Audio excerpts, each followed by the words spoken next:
రామ్ గారు కత్తులు కొన్ని విషయాలు జరిగినటువంటి ఎన్నికలలో టీఆర్ఎస్ పార్టీని గెలిపించుకోవడమే ప్రధానమైనటువంటి కర్తవ్యం. దానికోసమే మీరందరూ కూడా ఇప్పటి వరకు వీళ్ళు గడప గడప ప్రచారం చేస్తున్నారు. ప్రతిరోజు కూడా అదే ఆలోచన కూడా చేస్తున్నారు. ఈ క్రమంలో ప్రజలలో ఉన్నటువంటి కొన్ని అపోహలను, ప్రజలలో ఉన్నటువంటి కొన్ని అనుమానాలను నివృత్తి చేయాల్సినటువంటి బాధ్యత గులాబీ సైనికులుగా టీఆర్ఎస్ పార్టీ కార్యకర్తలుగా మనందరి మీద ఉంది. కాబట్టి ఈరోజు మీకు అన్ని విషయాలు తెలిసినా మనము ఇంకా అందరినీ మోటివేషన్ చేయలేకపోతున్నాం అనేది అనిపిస్తుంది. ఎందుకంటే ఏమీ చేయనటువంటి బీజేపీ, ఎవరికి కూడా సహాయం చేయనటువంటి ఈటల రాజేందర్ గారు ఇవాళ ఆయనకే ఓటు వేయాలి కొంతమంది ఆలోచన చేస్తున్నారు. అంటే నిజంగా ప్రజలకు మనము పూర్తి వివరాలు తెలియజెప్పడంలో మనం సఫలీకృతమైతలేమనేది చూపిస్తూ ఉంటాం. తెలంగాణ రాష్ట్రం ఏర్పడిన తర్వాత తెలంగాణ రాష్ట్రానికి ముఖ్యమంత్రి కేసీఆర్ గారు, భారతదేశానికి ప్రధానమంత్రిగా మోడీ గారు ప్రమాణ స్వీకారం చేసిన తర్వాత బీజేపీ ప్రభుత్వం తెలంగాణ రాష్ట్రానికి చేసింది ఏంటిది అంటే ఒక్కటి కూడా వాళ్ళు చెప్పలేనటువంటి పరిస్థితి. మన ముఖ్యమంత్రి కేసీఆర్ గారు అన్ని రకాల అన్ని వర్గాల ప్రజలకు ఆత్మహత్యలు, ఆకలి చావులు ఉండొద్దని సంక్షేమ పథకాలను ప్రవేశపెట్టి అమలు చేస్తున్నటువంటి ఏకైక ముఖ్యమంత్రి మన కేసీఆర్ గారు మాత్రమే. మనము తప్పకుండా చెప్పాల్సిన తెలంగాణ రాష్ట్రం రావడానికి ముందు 24 గంటల కరెంట్ ఉండేనా? లేదు. మరి ఈ విషయాన్ని ప్రజలకు చెప్పాలి. ఉచిత కరెంట్ ఉండేనా? లేదు. రైతు బంధు పథకం ఉండేనా? లేదు. రైతు బీమా పథకం ఉండేనా? లేదు. మరి ఇంత గొప్పగా రైతుల సంక్షేమం కోసం ఆలోచన చేసిన ముఖ్యమంత్రికి ఓటు వేయకుండా, పార్టీకి ఓటు వేయకుండా, మరి రైతులలో బీజేపీకి ఓటు వేయడం, కాంగ్రెస్ పార్టీకి ఓటు వేయడం ఆలోచన ఉండడం అనేదే చాలా దుర్మార్గమైనటువంటి చర్య ఆలోచన. మరి వాళ్ళ ఆలోచనలు సరే ఏ పార్టీకి ఉండే నాయకులు ఆ పార్టీకి ఉంటారు. ఆ నాయకులు ఓటు వేసుకోవడం అనేది సహజం. వాళ్ళు వేసుకోలేదు, దానికి మనం సహజం. దాని కార్యకర్తలు వేసుకోలేదు. సామాన్యమైనటువంటి జనం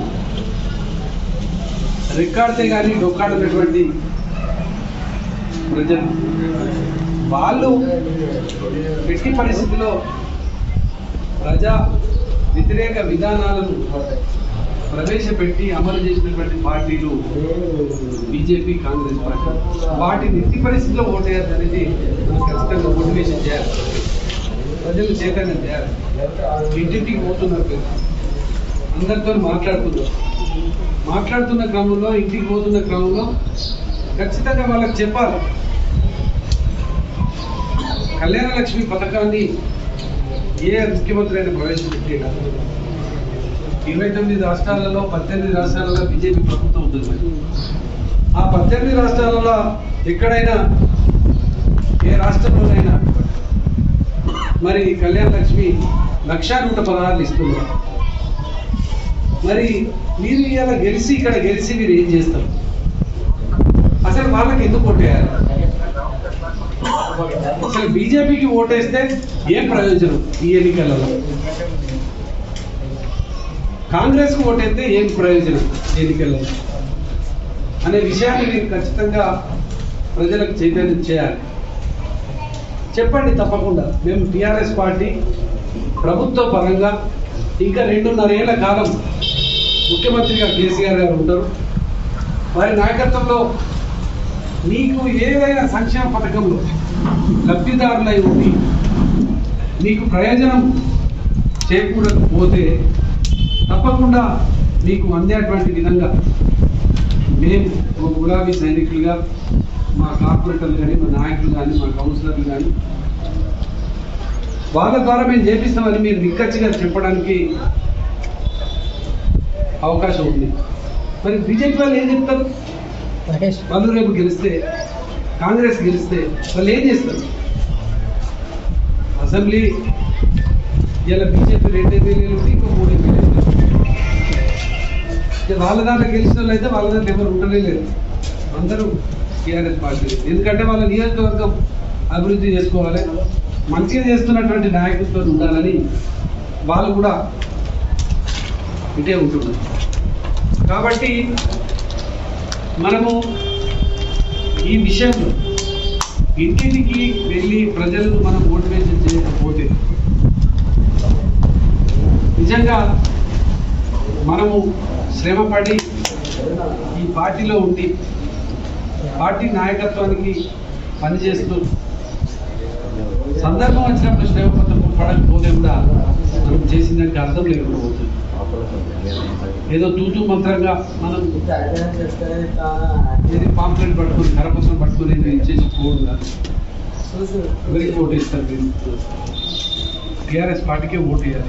ఎందుకు వేయాలంటే ఎన్ని విషయాలు, బీజేపీకి ఎందుకు ఓటు వేయాలంటే ఆ విషయం చెప్పాలి, కాంగ్రెస్కి ఎందుకు ఓటు వేయాలంటే మీకు అందరికీ కూడా సమాజంలో జరుగుతున్న విషయాలు అయితే మీకు అందరికీ కూడా తెలుసు.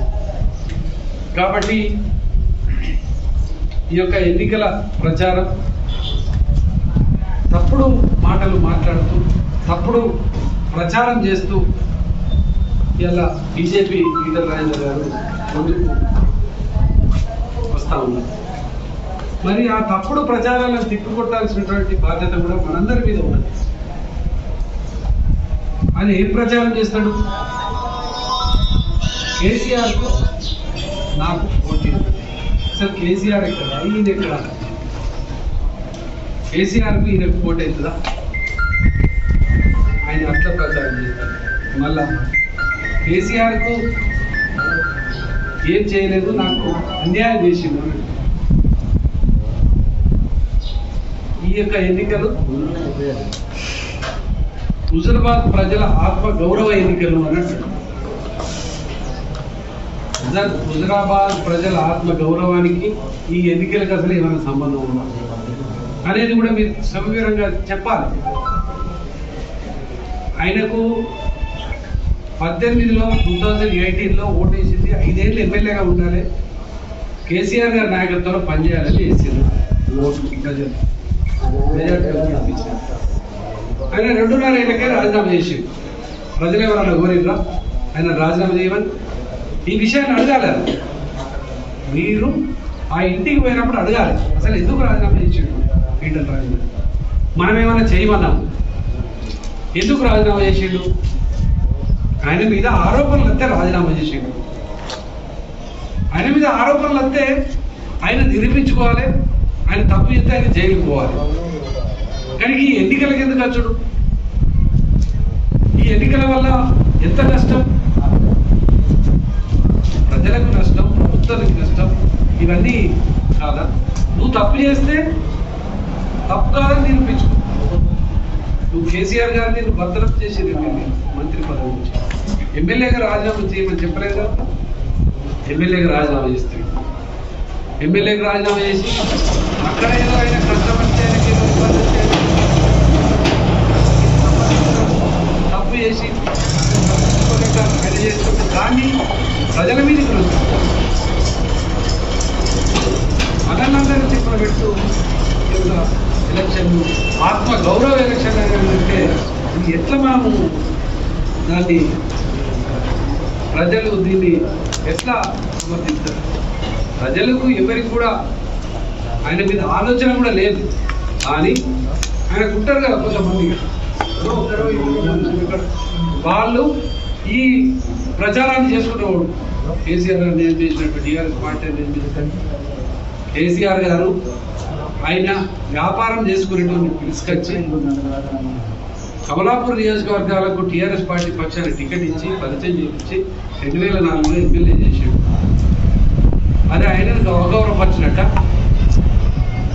2009లో మళ్ళీ గెలిచి 2014 గెలిచిన తర్వాత తెలంగాణ రాష్ట్రం ఆర్థిక శాఖ మంత్రి ఇచ్చింది ఆయన అగౌరవపరిచినట్ట. వైద్య ఆరోగ్య శాఖ మంత్రి ఇచ్చింది. ఎంతోమంది ఎమ్మెల్యేలు వాళ్ళందరూ ఈయన మీద అభిమానం ఒక బీసీ మంచిగా ఎదుగాలని దానికి ఆయన నన్ను ఇంకా అగౌరవపరిచిందని మాట్లాడుకుంటూ చేయడం అనేది ఎంతవరకు సమంజసం? టీఆర్ఎస్ పార్టీ ఆయనను ఒక మంచి ఉన్నతమైనటువంటి స్థానంలో కూర్చున్నటువంటి పార్టీ. ఆ పార్టీని ఆ పార్టీ నాయకులని ఆ పార్టీ ఎమ్మెల్యేనే మాట్లాడుతున్నారు. కేసీఆర్ గారు వీటన్నిటి కూడా మీరు ప్రజలలోకి చర్చ పెట్టాలి దయచేసి. వాడల కూర్చున్నా పండుగ వేసుకున్నా ఇది జరుగుతున్నటువంటి విషయం అని ఖచ్చితంగా మీరు చెప్పాలి. మీరు చెప్పకపోతే వాళ్ళకి అర్థం కాదు. వాళ్ళకు ఈ రాజకీయాలు పేపర్లు టీవీలు చూడనటువంటి వాళ్ళు కూడా కొంతమంది ఉంటారు కాబట్టి వాళ్ళతో మీరు చర్చ పెట్టాలి. జరుగుతున్నటువంటి ఈ సందర్భాన్ని సవివరంగా వాళ్ళకు వివరిస్తే తప్ప వాళ్ళకి అర్థం కాదు. ఈ విషయంలో ఆయన పార్టీ అంత గౌరవం ఇచ్చి అంత పెద్ద స్థాయిలో కూర్చున్నట్లయితే ఆయన టీఆర్ఎస్ పార్టీని కేసీఆర్ గారు నాకు ఓటు కేసీఆర్ గారు నన్ను అవమానం చేసిందని ఇట్లా లేనిపోయినటువంటి ఒక సానుభూతి పొందాలని ఒక ప్రయత్నం చేస్తున్న క్రమంలో జరుగుతున్న విషయాలను మీరు తప్పకుండా వివరించకపోతే ప్రజలు వాళ్ళు చెప్పిందే కరెక్ట్ అనుకునేటువంటి ప్రమాదం ఉంటుంది. కాబట్టి దయచేసి సమ్ములందరూ, ఎందుకంటే మీ భవిష్యత్తు కోసమే గౌరవ ముఖ్యమంత్రి కేసీఆర్ గారు ఈ యొక్క పరిపాలనలో సంక్షేమ పథకాలను ప్రవేశపెట్టి అమలు చేస్తూ ఉన్నారు. అందుకోసమే మీరు వారి నాయకత్వాన్ని బలపరచాల్సినటువంటి అవసరం ఉంటుంది. వారి నాయకత్వంలో మనం ఇంకా ఈ యొక్క తెలంగాణ రాష్ట్రాన్ని ముందుకు తీసుకుపోవాల్సినటువంటి బాధ్యత మనందరి మీద ఉంటుంది. కాబట్టి మీరు రేపు ఎల్లుండి ఎన్నడూ ఎక్కడ చూసినా ఇక్కడ ఉన్నా ఏమున్నా ఏం మాట్లాడినా ఇక ఎన్నికలకు సంబంధించినటువంటి చర్చ మాత్రమే మాట్లాడాలి. ఇలా సంక్షేమ పథకాల విషయానికి వస్తే 1, 2 కాదు 34 పథకాలను ప్రవేశపెట్టి అమలు చేస్తున్నారు ముఖ్యమంత్రి కేసీఆర్ గారు. వీటన్నిటి కూడా పేపర్లను చూస్తూ ఉంటారు, అందరికీ తెలుసు. ఆధార్ పెన్షన్ లేని అది కూడా మనం అవన్నీ వాళ్ళకు వివరించుకుంటూ చెప్పకపోతే ఏమైందంటే వీళ్ళందరూ కూడా ఈ యొక్క ఈటల రాజేందర్కి సంబంధించిన బీజేపీకి సంబంధించి చర్చలనే ఉంటారు. కాబట్టి ఎట్టి పరిస్థితుల్లో మీరు ఆ యొక్క 3 నుంచి వెళ్ళి టీఆర్ఎస్ పార్టీ కేసీఆర్ గారు చేస్తున్నటువంటి పథకాలను చెప్పాలి. రేపు ఎలక్షన్ జరుగుతుంది. మీరందరూ కూడా రాము ఇక్కడ మీకు కౌన్సిలర్గా ఉన్నాడు, మల్లన్న ఉన్నాడు. రేపు ఏదైనా అవసరం పడితే ఏదైనా అక్కర పడితే మీ సమస్యలు ఏదైనా పరిష్కారం చేయాలంటే ఎవరు చేయాలి? వీళ్ళే చేయాలి. వీళ్ళు ఎవరి దగ్గరికి పోవాలి? చైర్మన్ దగ్గరికి పోవాలి. Chairman TRS party, councillor TRS party. రేపు ఎమ్మెల్యే టీఆర్ఎస్ పార్టీ ఉంటే మన వాడలో ఎవరు పనులు అయితే కానీ మరి బీజేపీ కాంగ్రెస్ ఉంటే అయితే కావు అనే విషయాన్ని కూడా ప్రజలకు చెప్పాలి.